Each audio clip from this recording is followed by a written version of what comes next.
Hi folks, Lou here, and I'm going to talk about something that's tangentially related to game design, which is that Russian propaganda is nonsense. And I'm talking, of course, about the Ukraine war. It shows the kind of thinking that may dangerously come into games, whether it's game design or game playing. And you'll see that perhaps as I go along. So I monitor, although not closely, what is happening in the Ukraine war, and I see a whole lot of wishful thinking, quote unquote, and just plain lying, mostly on the Russian side. The kind of behavior that is very destructive to your chances of success in war and in games. Keep in mind, experience has shown, quote, how do you know a Russian official is lying, unquote? Answer, their lips are moving. And only people who have lost touch with how the world works believe what the Russians say. The Russians are also stuck in an autocratic way of doing things, which seems to be lying to each other, rampant corruption, ignoring reality in favor of emotion. And I'll give some examples. And most of these are quoted directly from actual comments online. Unconditional surrender is the only practical solution for Ukraine. Well, think about this. Ukraine has seen the massacres and deportations of children that Russia indulges in. The massacres are of adults, but that take people out of a house and kill them. Why would they submit to more of that? Why would they submit to monsters, war criminals? It doesn't make any sense at all. Compare, Ukraine is getting better and better equipment all the time from their allies. The Russians are fielding older and older equipment. Many nations are contributing to Ukraine. Russia has few allies and fewer friends. So they're not going to get much help. The Russian economy continues to worsen under sanctions. In other words, time is against Russia. Why would Ukraine surrender? Another one, Zelensky is running out of cannon fodder. Well, history shows us how many people can be brought into the military. Demographics are different now. There are more older people and fewer young people. On the other hand, women are more likely to be in military service now, especially in Ukraine and Russia, than formerly. In World War II, generally 10% of a nation's total population was in the military. 10%. For Ukraine, that's upwards of 4.5 million.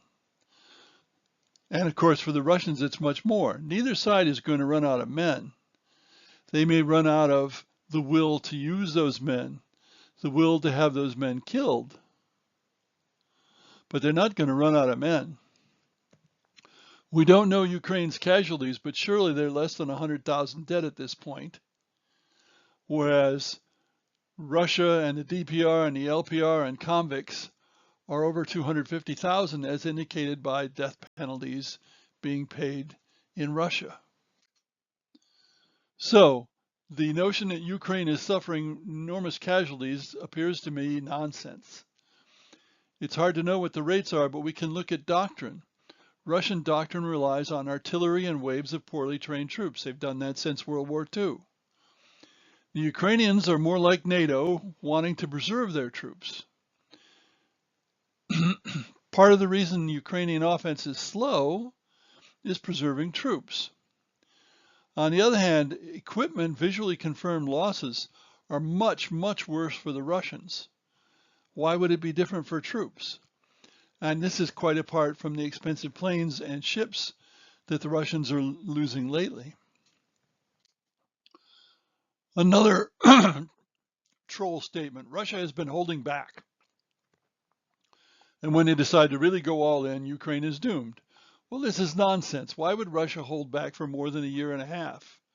Why would they mobilize 300,000 plus additional troops instead of using what they held back, quote unquote?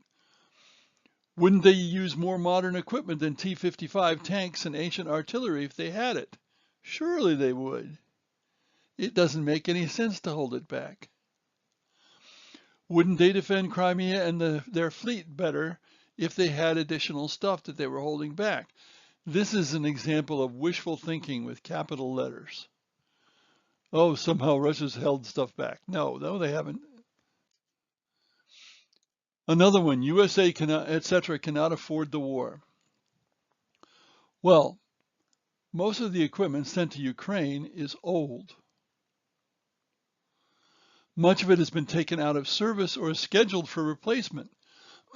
F-16s are 40 years old. The tanks are not, in most cases, the latest versions. Countries are taking advantage of the opportunity to get rid of their old stuff and build new stuff and renew their militaries. And of course, we have situations like the US Marines stopped using Abrams tanks, so they have lots of them in storage. What are you going to do with those? You're going to have to pay to dispose of them properly or give them to somebody else. So you can count up the original cost in dollars, but that's money long spent. It may be cheaper to give Ukraine this equipment than to dispose of it properly. So only the ignorant think this is terribly expensive. Yes, there's some money here, but it's a lot better than Americans and Europeans dying in Ukraine or somewhere else. Another bit of propaganda, the Ukrainian offensive has failed. This is an example of very short-term thinking. The war has already lasted a year and a half, and it's likely to last for years more. So why sweat a few months? Quite apart from historical examples of failure followed by spectacular success. For example, Normandy after D-Day. For a couple months, we didn't get very far, and then we broke through the Germans and ran across France very fast. The 1854-55 Crimean War, the British and French and some others landed on the Crimea and besieged Sevastopol for quite a long time, but when they finally succeeded, the Russians gave up. The war was over. So as long as the Russians are consistently going backwards, and as long as Russia suffers more than Ukraine, the offensive has not failed. In other words, a little thinking and logic renders Russian propaganda pointless and nonsense, even though we see a lot of people in America repeating that propaganda. Thanks for listening.